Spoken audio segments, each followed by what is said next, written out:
वंचित बहुजनांचा आता आंदोलनाला 6वा दिवस झाला तरी पण प्रशासन काय दखल घेत नाहीये। आपण जाणून घेऊया।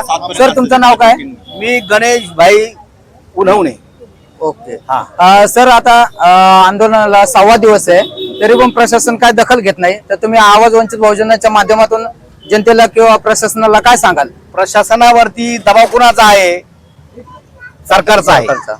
म्हणून मी आव्हान कोणाला केलं आता एकनाथ शिंदे आणि श्रीकांत शिंदेना डायरेक्ट सांगितलं आमचं दुसरं आणि एकनाथ शिंदे श्रीकांत शिंदे यांच्या माध्यमातून जे काम झालं इथे, मग टीडीआरचा विषय असेल, टीडीआर देण्याचा विषय असेल, किती उड्डाणपूल आणण्याचा विषय असेल, ज्या ज्या चुकीच्या गोष्टी झाल्या आहेत या चुकीच्या गोष्टी तुम्ही लवकरात लवकर याच्यात आमच्या लोकांचं जे म्हणणं आहे ते तुम्ही त्याप्रमाणे काम केलं पाहिजे असं आमचं म्हणणं आहे।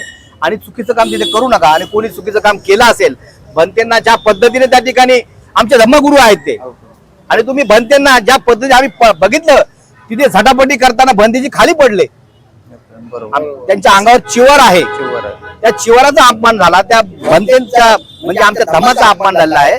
हा गुन्हा आहे, कायदेशीर हा गुन्हा आहे। तिथे त्या जागेवरती एवढ्या वर्षापासून ते तिथे आहेत, अचानक त्या ठिकाणी अतिक्रमण करतात आणि पोलीस फोर्स त्या ठिकाणी आणतात आणि काही त्या कल्पना नसताना तुम्ही हा विषय काय नुसता मर्यादित मिलिंद शिंदे किंवा गणेश उन्हवणेच्या मर्यादित नाही, एखाद्या बनतेजींच्या मर्यादित आहे।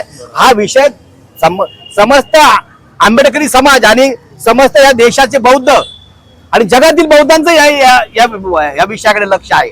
म्हणून हा विषय तुम्ही छोटा न समजता तुम्ही अजूनही समजदारी घ्या आणि या ठिकाणी जे चुकीचं होत आहे ते रद्द करा आणि जे दोषी असतील त्यांच्यावर कारवाई झाली पाहिजे। ओके, ठीक आहे सर।